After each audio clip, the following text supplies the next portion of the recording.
The night the statute of secrecy shattered. What if the first proof of magic wasn't a wand in your hand, but a glitching vertical video on your phone at 2:17 a.m.? What if the algorithm, not an owl, delivered your letter? Tonight, we deconstruct a timeline where the International Statute of Secrecy loses a war it never prepared to fight. The clip is 23 seconds long, shot in portrait, grainy, overcast, framed by the edge of a London high-rise balcony. A broomstick cuts across the sky, low and fast over the Thames. The rider hunched against the wind, robes snapping. No dramatic score, just distorted city noise and the shaky gasp of the person filming as the figure banks hard around the shard and vanishes into cloud. On screen, comments detonate in real time. Too clean for CGI? Where's the drone shadow? Physics checks out. Someone run the frame analysis. A few dry jokes about marketing campaigns. One exhausted VFX artist swearing in all caps that this would cost more than the influencer's entire channel. The core issue is mechanical. The compression artifacts, the reflections in office windows, the way the broom's shadow bends around a building corner. It behaves as if it is actually there. Then the cascade begins. A hobbyist drone operator in Tokyo posts distant footage of what looks disturbingly like a Quidditch match. Tiny figures looping and colliding in a pocket of low cloud above the bay, golden blur zipping between them.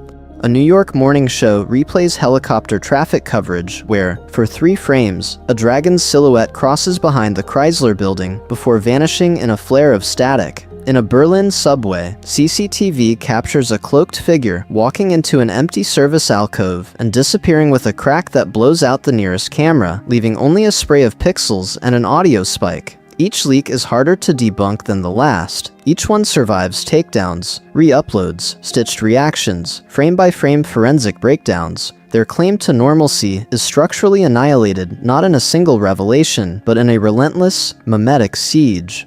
For more than 3 centuries, the statute of secrecy worked on a simple assumption. You can obliviate a witness, you can silence a newspaper, you can throw a notice me not charm over an entire street. That structure collapses when every witness is a camera, every bystander a live stream, every bored teenager an archivist with a terabyte of cloud storage. What happens when you cannot erase the memory? Because the memory is the internet. This is the turning point. In the original story, one boy gets one letter and vanishes, quietly, into a hidden castle.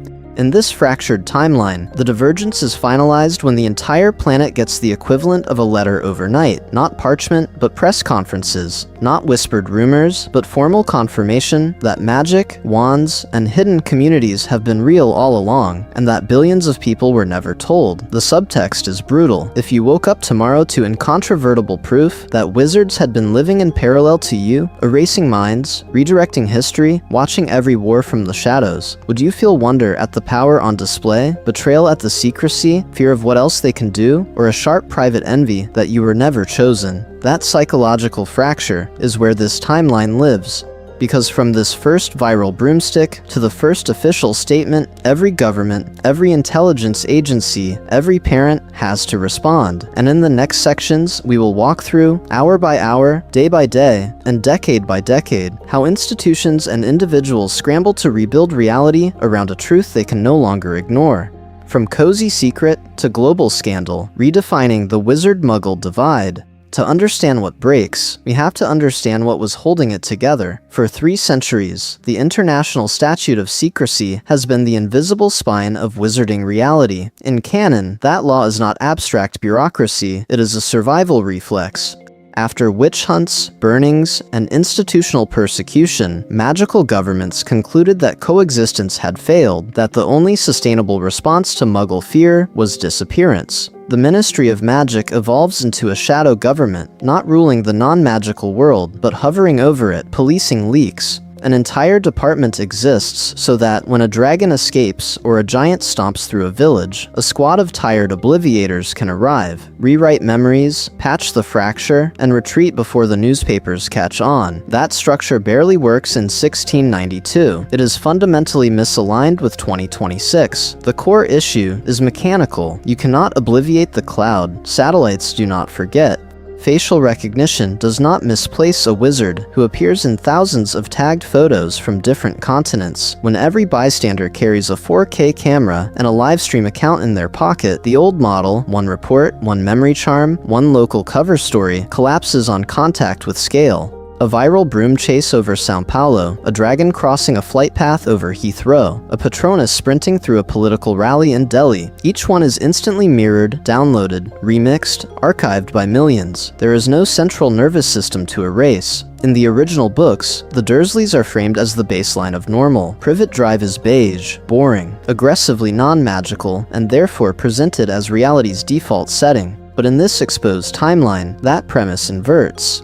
Their claim to normalcy is structurally annihilated. When the world learns about magic, it is not wizards stepping into the light of Muggle civilization. It is Muggles realizing they have been the ones living in a managed illusion, their perceptions curated by people who can edit memories with a muttered syllable. The subtext is brutal. If Obliviate exists, what else has been altered? Which historical panics were contained incidents? Which missing persons were actually squibs relocated? Or Muggleborns quietly disappeared after seeing too much? Imagine watching a press conference where a former Obliviator calmly explains that, yes, entire crowds have had hours removed for their own good. The psychological impact is not wonder, it is betrayal.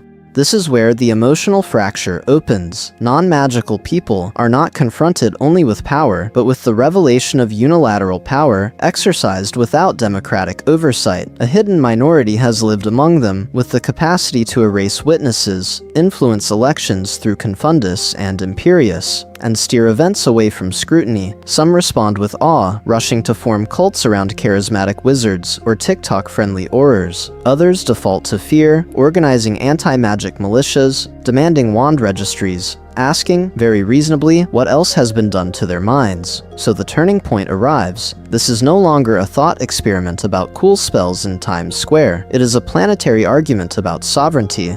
Does Revelation push both worlds toward negotiated integration, shared schools, joint task forces, magical regulation, or does it harden into a Cold War, Muggle nuclear arsenals, and surveillance infrastructure facing down wandcraft and wards? In the next section, we deconstruct a timeline where those first policy decisions, made under panic and pride, determine whether this becomes a fragile alliance or the opening chapter of the first true war between wands and weapons.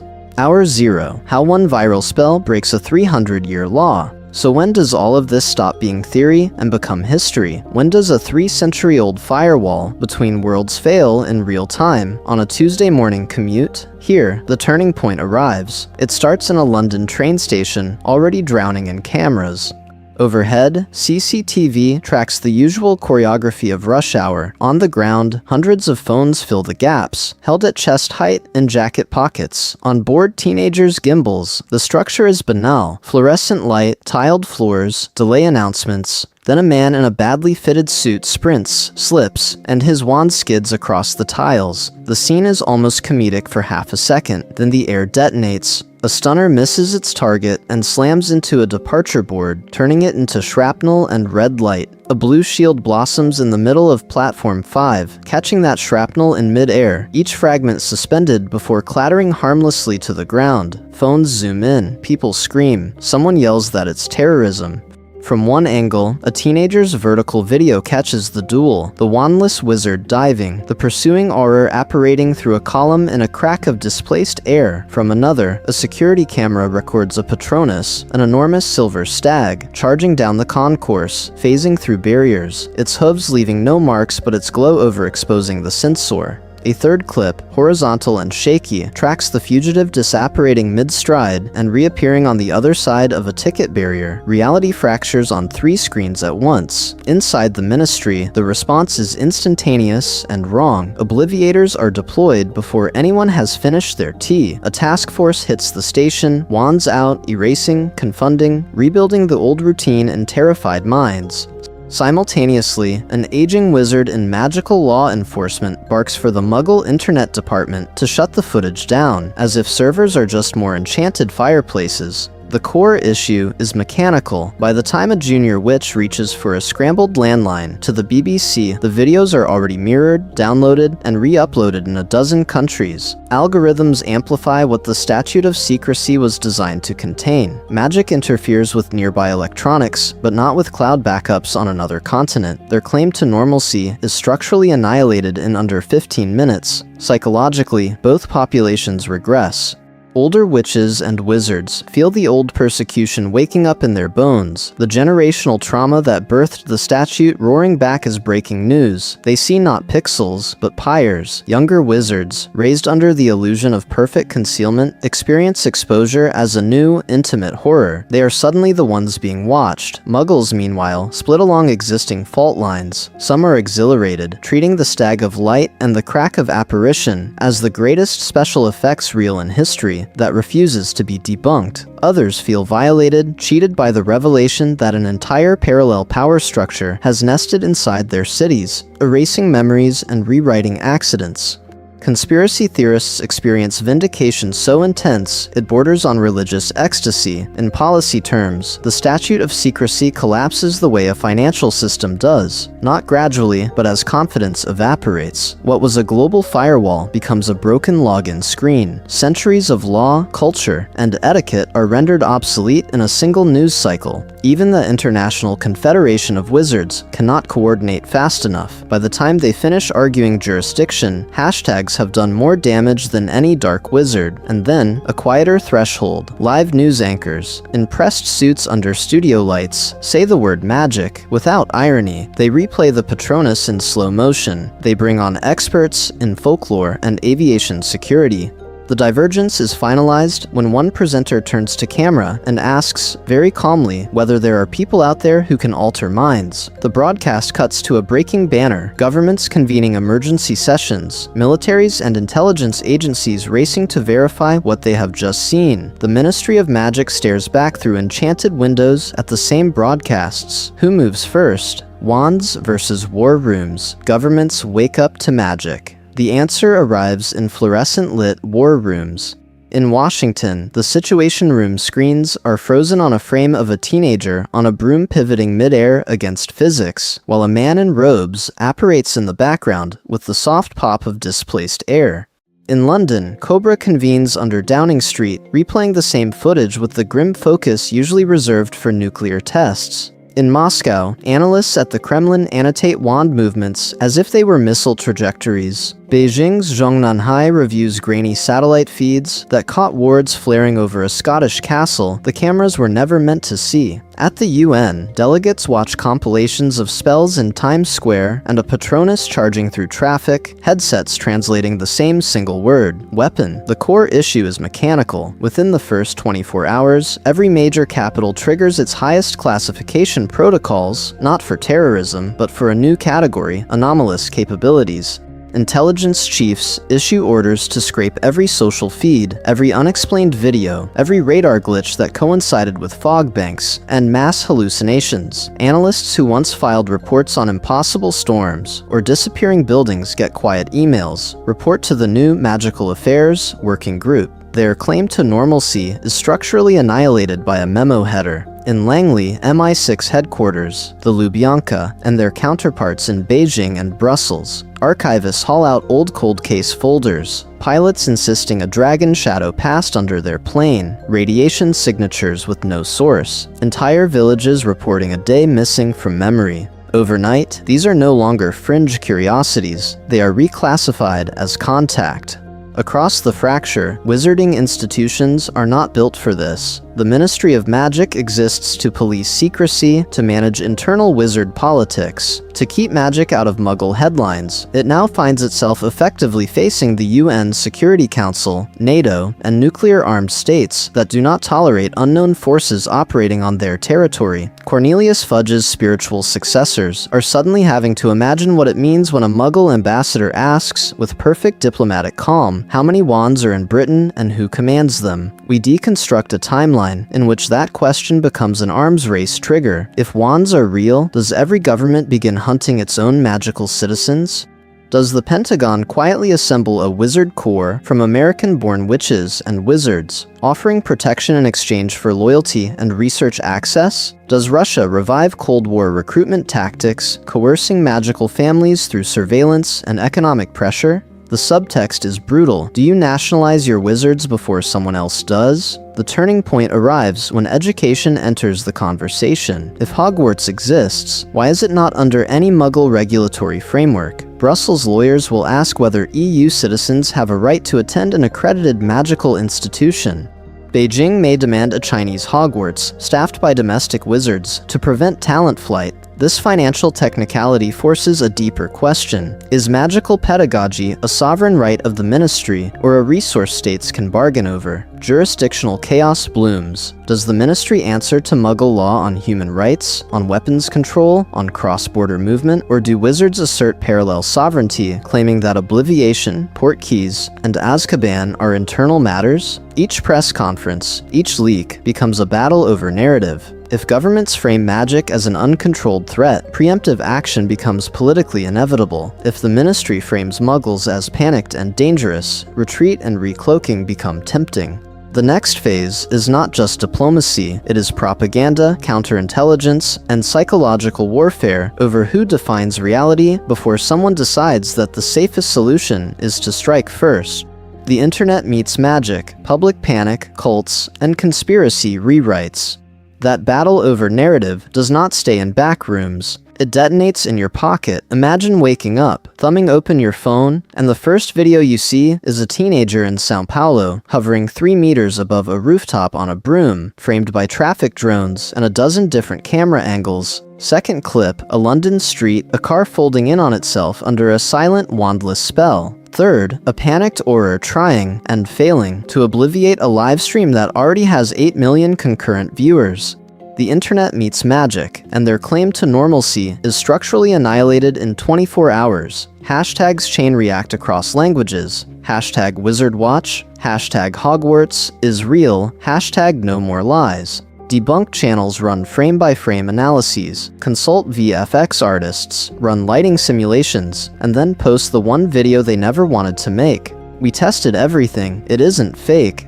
The subtext is brutal. If this is real, then the old hierarchy of what counts as possible is gone. The core issue is mechanical. Social media was engineered to reward outrage, awe, and fear, and magic is a perfect accelerant for all three. Reaction streamers pivot overnight into wizard commentary, breaking down wand movements as if they were sports replays. Former gaming channels now host live Hogwarts letter unboxing roleplays. A few creators attempt dry scientific breakdowns of spell effects. Their views are crushed by shaky vertical footage of a Patronus charging through Times Square. On the ground, the psychological spectrum fractures almost immediately. For some, this is pure wish fulfillment. Comment sections fill with, "I want to go to Hogwarts," fan art of imagined house crests, quizzes promising to reveal your latent affinity for charms or potions. For others, the emotional response is rage. How many wars, pandemics, or genocides could have been mitigated if healing magic and protective wards had been shared? Under every viral clip, threads spiral into accusations that wizards watched history burn and did nothing. Then comes the existential dread. If memory charms exist, what else has been erased? If buildings can be hidden, what entire cities have been edited out of the satellite record? Old tinfoil hat forums, long mocked, are suddenly quote-tweeted as prophets. The divergence is finalized when classic mysteries, vanished planes, unexplained fires, impossible survivals, are refiled not as coincidences, but as magical cover-ups. A missing expedition in the 1950s, clearly a dragon breeding program, a citywide blackout before a political assassination, obviously a failed ward. New movements crystallize around this reinterpreted history. Pro-magic fandoms slide, one algorithmic nudge at a time, into quasi-religious cults. Wizards are framed as chosen beings, embodiments of destiny and power, whose trauma-laden secrecy only proves their sacred status. Live-streamed pilgrimages, To rumored portal sites gather thousands. In parallel, anti-magic hate groups form, branding magical people as an unaccountable elite that must be registered, controlled, or expelled. Their slogans are simple and chilling: no wand above the law. Today, we deconstruct a timeline where those reactions do not stay theoretical, they become operational. Because once the feeds are saturated and the outrage is normalized, the turning point arrives. The first black market spell drops in a darknet forum. The first magical tourism agency promises illegal tours of hidden villages. And the first viral challenge dares you to capture a wizard on camera, or in your basement for clout, for ransom, or for parts of a power you barely understand. Obliviate versus iCloud: why the old cover-up tools stop working. At that point, the ministry reaches for its favorite hammer, Obliviate. The spell that has quietly held the statute of secrecy together for centuries suddenly becomes the proposed answer to a networked catastrophe. In canon, memory charms are intimate: one mind, one wand, one fracture in subjective reality. Gilderoy Lockhart weaponizes it to steal credit. The ministry uses it to tidy up after accidental magic on a suburban street. The structure is personal and anatomical. You target neurons, not nations. But the internet is not a single brain. It is a distributed, redundant organism, mirroring data across phones, home drives, data centers, undersea cables, and satellites. You can wipe a witness's recollection of a dragon. You cannot obliviate the dragon from 10 million synchronized camera rolls. The core issue is mechanical: obliviate at its perception, not infrastructure. A shaken muggle can be convinced they hallucinated a Patronus. Their phone, meanwhile, has already auto-backed up the footage to iCloud, Google Photos, and 3 messaging apps. Even if you confiscate the device, the video persists as cached thumbnails, server backups, and algorithmic training data. Their claim to normalcy is structurally annihilated not in their heads, but in the server logs of half a dozen multinational corporations. Wizards try to pivot to an older comfort: magical interference. We know Hogwarts quietly murders radios and short-circuits electronics in its vicinity. Strong fields of magic warp Muggle technology, an ambient static that preserves secrecy by making recording unreliable. That works when the event and the storage are co-located, when the tape is in the camera. In a hyper-connected world, the crucial footage is already gone before the spell finishes its arc. The broom chase over London is live-streamed from a rooftop. The phone is merely a relay. The real witness is a server farm in another country that has never felt a charm in its life. So the strategy escalates to scale. Illusions, notice-me-nots, Fidelius charms. Wizards have hidden entire streets, castles, and villages. They can bend geography, blur sightlines, reroute memory, but those enchantments are prophylactic, not retroactive. You can conceal Diagon Alley from a wandering tourist. You cannot cleanly erase a spellstorm that has already been downloaded, mirrored, subtitled, and remixed. Any attempt to globally scrub that data with magic would itself be a spectacle, a second-order miracle that confirms the first. The subtext is brutal. Every fix risks becoming new evidence.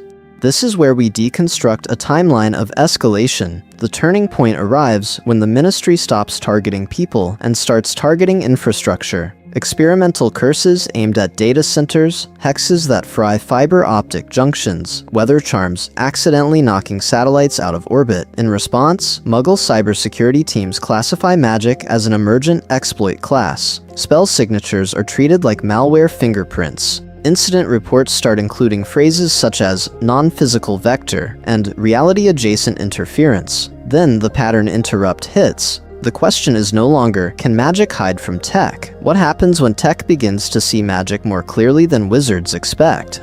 Machine learning models trained on millions of leaked clips begin to detect wand movements, light flares, and gravitational anomalies at scale. AI flags statistical impossibilities in CCTV feeds, identifies recurrent spell geometries, and predicts where the next breach will occur. In a grim irony, the first truly global expertise on practical magic might emerge not in the Department of Mysteries, but in a Muggle research lab, where analysts with no wands and no bloodline begin mapping spells as data, treating wizardry as a system to be reverse-engineered rather than feared. And once that mapping exists, the divergence is finalized. The monopoly on understanding magic has already slipped from wizarding hands. First contact. When Aurors walk into the UN, once magic is mapped as data, the next question is brutal in its simplicity. Who gets to negotiate with it? Who claims jurisdiction over a hidden civilization that has been running a parallel legal system for centuries? The answer arrives in a locked conference room on the East River. Picture the UN Security Council chamber under blackout protocols. Phones confiscated, jamming fields humming, generals, ambassadors, intelligence chiefs. Then the air at the center of the horseshoe table twists, compresses, and 6 robed figures apparate into existence, wands sheathed but visible. It is theatrical. It is also a calculated reminder that, in this room, only one delegation can ignore metal detectors and motorcades. The core issue is mechanical. The Ministry of Magic has never had to justify itself to non-magical power, only to its own Wizengamot. Their opening statement reflects that insulation. They frame secrecy as a scar, not a scheme. Centuries of burnings, pogroms, and show trials compressed into a single institutional reflex. One which, her voice amplified without a microphone, lays it out plainly. They are few, they are vulnerable, and they have no interest in governing electricity, oil, or the UN Charter. What they want is continuity, autonomy of magical law, the right to regulate wands, dementors, and Azkaban without muggle subpoenas. But in a post-viral video reality, their claim to normalcy is structurally annihilated. The French ambassador, reading from a prepared brief, demands full disclosure of magical capabilities that intersect with state sovereignty, mind control, invisibility, instantaneous transport. An American legal advisor asks, with clinical precision, whether any sitting head of government has ever been obliviated. A representative from a small nation that has lived through coups cuts in, have election results, uprisings, or genocides ever been nudged by unseen wands? The subtext is brutal. Memory charms are not just a privacy issue, they are a potential weapon of regime change. So the Muggle side draws its red lines. No enchantments on officials, soldiers, or civilians without documented consent. No magical interference in nuclear command and control.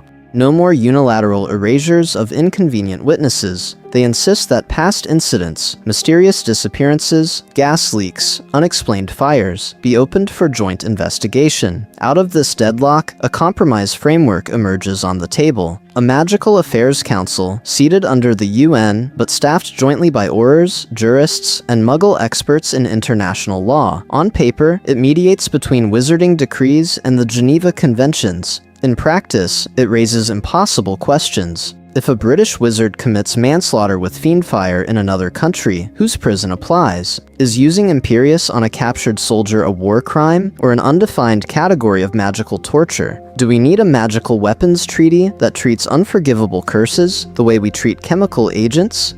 We deconstruct a timeline in which every extradition hearing becomes a referendum on reality itself. One side insists that a killing curse is unblockable without specialized magic. The other points out that nothing is unblockable to a drone strike. Both are correct, neither feels safe. And while these diplomats argue over definitions, the turning point arrives offstage. A sanctioned regime quietly shelters its first covert spellcasters. A defense contractor opens a paranormal research subsidiary with suspicious speed. A fringe cult on social media starts crowdsourcing locations of known wizards, promising protection and vengeance in the same breath. By the time the Magical Affairs Council drafts its first non-binding resolution, the real negotiations over magic and power are already happening in back alleys, black budgets, and encrypted group chats, and none of those arenas care what the UN just agreed to on paper. Black markets and wand races, the new magical underworld. So what happens when those back alleys and black budgets stop being metaphorical and start moving actual wands, potions, and cursed lockets at midnight? The turning point arrives quietly. A hedge fund manager in Singapore wires the equivalent of a small nation's GDP to an untraceable account for a single hawthorn wand and a contractually guaranteed aging potion. A Silicon Valley founder bankrolls a love charm, not as romance, but as leverage over a rival CEO. A dying oligarch in Monaco demands a Bezoar, 3 blood-replenishing potions, and a healer willing to ignore both Muggle law and St. Mungo's ethics committee On the other side of these transactions are frightened half-bloods, disillusioned ministry clerks, and nocturne alley sellers who realize that, for the first time, muggles are bidding too. This is where we deconstruct a timeline in which magic doesn't just leak into the open, it becomes an asset class. The core issue is mechanical. A wand is not a gun. It is semi-sentient, temperamentally aligned, and bonded through wand lore to the wizard who claimed it. Yet Muggle demand insists on treating wands as scalable hardware.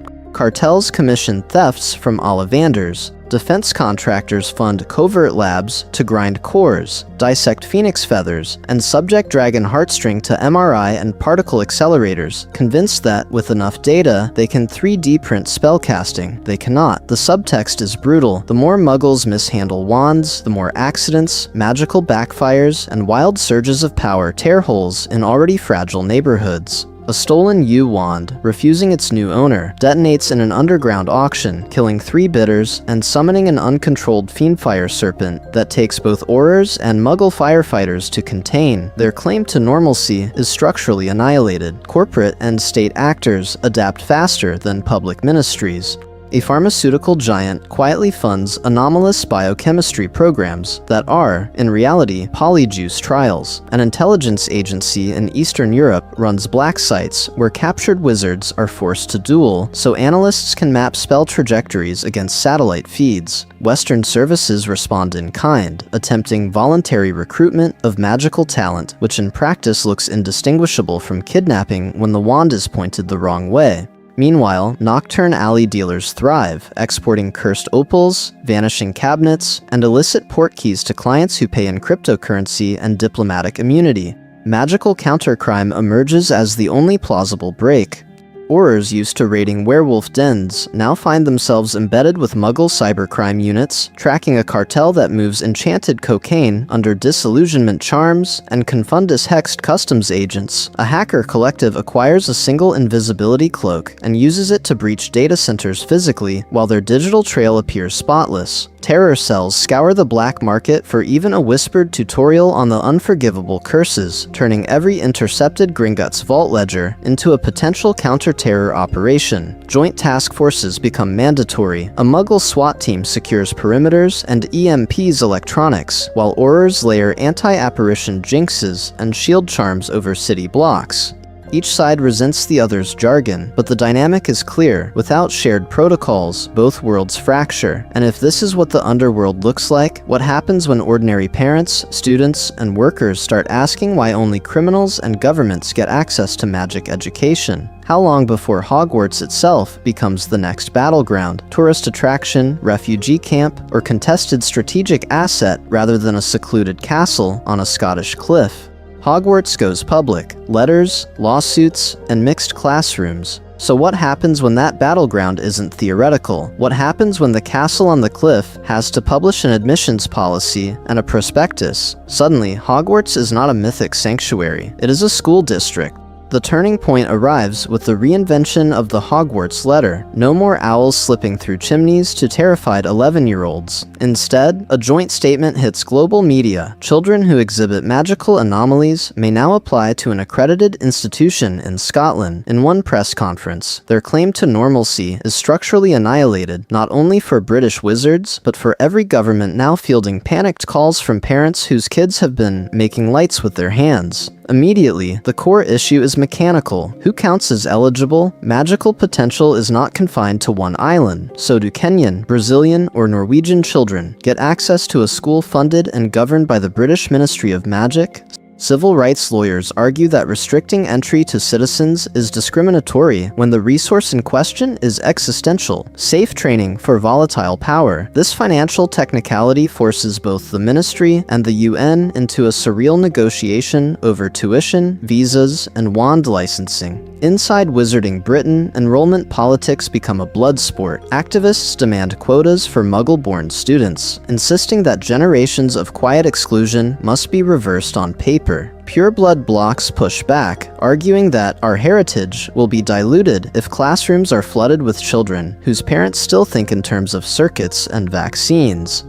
Meanwhile, smaller countries without their own Hogwarts equivalent pressure for guaranteed places, floating the idea that the school should be rechartered as an international institution under some hybrid magical treaty. The divergence is finalized the moment Hogwarts is forced to publish demographic data, then the term starts, and the abstractions acquire faces. Mixed classrooms mean half the first years arrive with laptops, noise-canceling headphones, and a reflexive belief in peer-reviewed reality. A Muggle-born Ravenclaw in potions opens a spreadsheet to log reaction times. A Hufflepuff with a physics hobby brings accelerometers to charms, trying to measure the impulse of a banishing spell.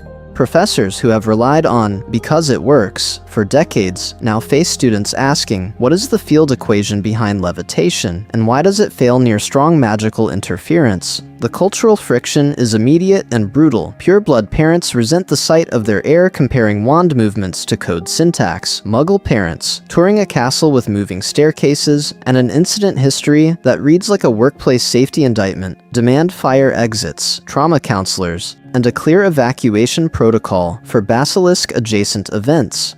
Teachers who once gloried in controlled danger are handed compliance binders and told that near fatal is no longer an acceptable learning outcome. Then comes the pattern interrupt. The expected narrative is that science and magic will clash until one wins. But what happens when a Muggle-born data scientist trains an AI on centuries of spell failures and obscure arithmancy notes, and it begins predicting wand core compatibilities with terrifying accuracy? Suddenly, divination looks primitive next to pattern recognition that can map probability currents in dueling outcomes. Instead of weakening magic, computational tools become an amplifier, a mirror that shows wizards the underlying structure of their craft. And if Hogwarts becomes the first place where neural networks and rune arrays share a blackboard, the next conflict is obvious. Who controls this new, hybrid power? Tech versus spellcraft. Who really has the upper hand? The moment theory becomes application, the next question is brutal in its simplicity. In a world where both sides can now quantify power, who actually wins? Does the wand still dominate the gun, or does circuitry finally overrun spellcraft? When we deconstruct a timeline where the statute has collapsed, the duel between magic and technology stops being metaphor and becomes logistics. On paper, wizards open with obscene advantages. Apparition and portkeys turn borders into suggestions. A trained team can move from London to Lagos in the time it takes a satellite to finish a single orbit. Memory modification collapses evidence retroactively, rewriting eyewitness accounts and interrogation records so efficiently that entire operations vanish from the historical record. Healing magic turns lethal injuries into overnight inconveniences, preserving veteran knowledge in a way no Muggle army can match. And then there are wards, invisible geometries of intent that can shield safe houses, banks, or entire valleys from both physical intrusion and hostile spells, rendering traditional line-of-sight warfare obsolete. But the core issue is mechanical. Those wards have to be placed somewhere. Apparition has range, risk, and concentration limits. Obliviators must still be physically present to alter a mind. Opposite them stands a Muggle infrastructure that already blankets the planet: global satellite constellations, high-altitude drones, precision-guided munitions, cyber units that can paralyze a ministry in microseconds, and above all, numbers. Billions of Muggles against perhaps a few million witches and wizards worldwide, many of whom are children, elders, or simply uninterested in combat. Specific matchups expose the fracture between fantasy and physics. A Protego shield easily redirects a single bullet in a corridor duel. Can it withstand a modern tank round, or a hypersonic missile whose kinetic energy rivals small-scale explosions? Broom riders are agile and three-dimensional, but any air defense officer presented with a cluttered sky will simply adjust radar filters, train infrared systems on anomalous heat signatures, and let automated guns track the birds that accelerate at impossible vectors.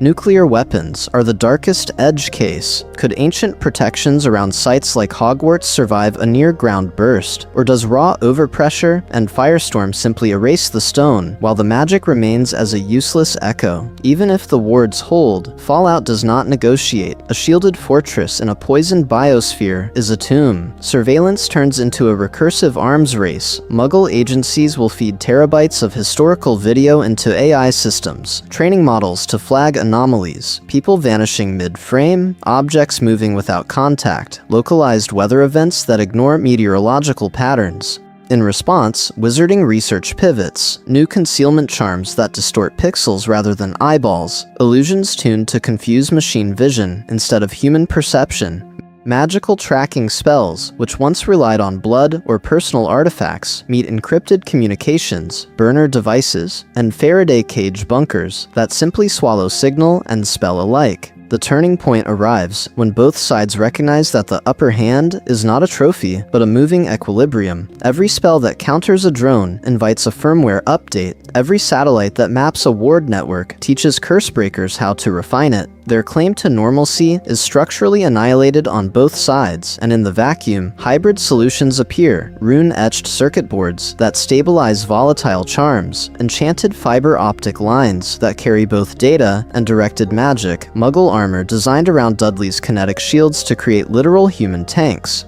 The subtext is brutal. Neither pure wizarding isolation nor pure muggle technocracy can survive this feedback loop. The divergence is finalized when Hogwarts is no longer just a school of magic, and Sandhurst or West Point are no longer just military academies, but all three become laboratories for a joint doctrine that will decide whether this new power structure bends toward coexistence or total war. From Cold War to Council Chambers, avoiding a wizard-muggle apocalypse. So what happens when those joint doctrines leave the classroom and enter geopolitics?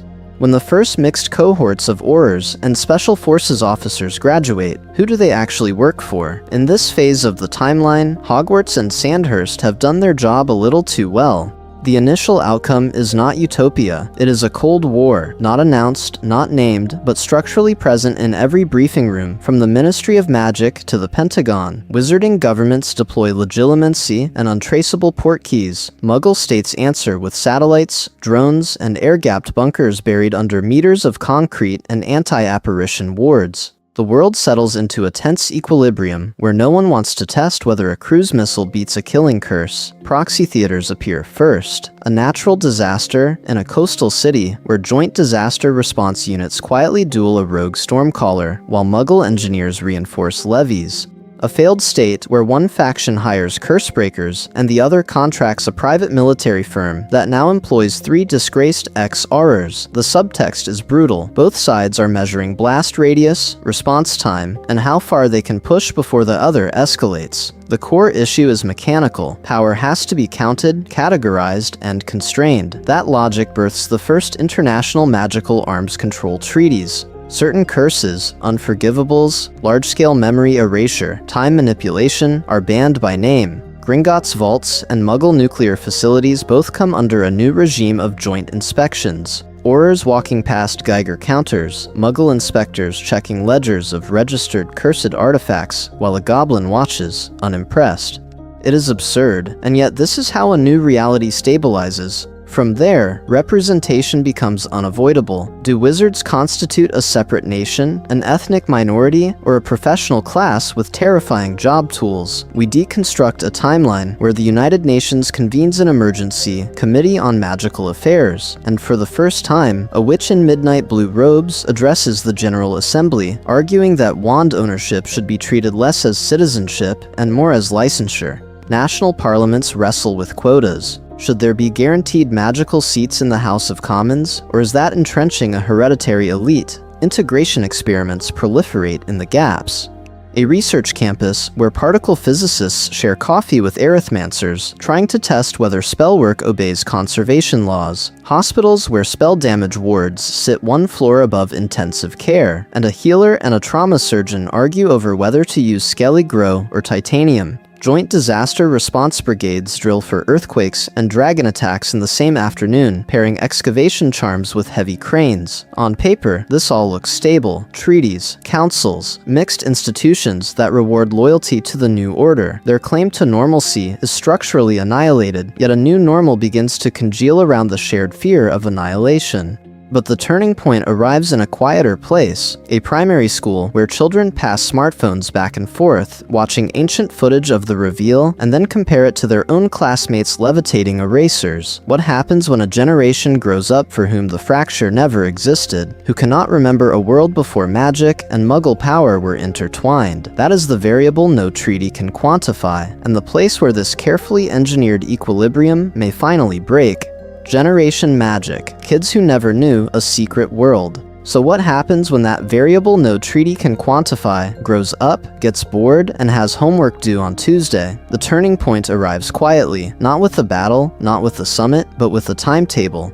In one generation, the reveal shifts from existential crisis to curriculum design, and the children who never watched the first shaky broom videos become the ones casually revising for both charms and chemistry on the same exam schedule. Picture a Tuesday afternoon, 30 years on. A 12-year-old is propping a tablet against a stack of Transfiguration workbooks, video calling a friend from a non-magical district, while a levitation charm nudges plates from sink to drying rack. No one is filming, no one is screaming. The extraordinary has been structurally annihilated as an event and rebuilt as routine. In specialized integrated schools, Newton sits next to numerology. Gravitational constants share whiteboard space with the mechanics of flight charms. The core issue is mechanical. How do you timetable potions lab around Bunsen burners? And how do you explain to a physics teacher that, yes, the broom really does accelerate that fast because the enchantment cheats drag? In that environment, the old blood hierarchies look antique, almost theatrical. Pureblood versus Muggle-born? To this cohort, it sounds like arguing over dial-up versus fiber optics. The new fracture line is simpler and, in some ways, crueler. Those with magic versus those without. Is magic a disability in reverse? A socially recognized advantage that demands accommodation and regulation? Or is it treated as eye color with a wand, morally neutral until weaponized? The subtext is brutal, because every policy debate about magical advantage is also a debate about who counts as fully competitive in this blended reality. Careers mutate first. A generation raised on both smartphones and spellbooks does not see a boundary between magical and non-magical infrastructure. They see a design space. Magical engineers draft levitation-supported bridges, whose load-bearing calculations include both steel tension and charm stability coefficients. Stadiums host broom-based athletics under strict anti-doping enchantments, with global broadcasts cutting between slow-motion replays and live spell impact telemetry. Artists build performances where digital projection maps onto three-dimensional illusions, creating installations that exist partially in pixels and partially in conjured light. Then the ethics catch up. Should magical healing be a universal right, underwritten by both ministries and Muggle health systems, or a scarce specialist service rationed by triage committees? Can employers ask whether you can apparate, shield a server room, or brew a memory-enhancing potion? Or does that become the new frontier of workplace discrimination law? Do those born with power owe a duty of public service, mandatory years in disaster response, curse breaking, or infrastructure maintenance? Or do they retain the same right to be privately mediocre as everyone else? Pattern interrupt. Before we imagine tribunals and televised hearings, return to a kitchen table. One parent stirs soup with a wand, coaxing the flame higher without touching the hob. The other scrolls through a smartphone, checking a group chat about school fees and Quidditch league schedules. Their child floats textbooks down from a high shelf while complaining about algebra. No one at that table is debating metaphysics. They are arguing about screen time. This is where we deconstruct a timeline that has normalized the impossible. Their claim to normalcy is structurally annihilated and then reassembled into something new, a domestic sphere in which trauma and wonder, Muggle power and magic occupy the same cramped calendar. And in that compressed space, the next political crisis is already incubating because the divergence is finalized not in treaties, but in what these children decide they are owed and what they refuse to become.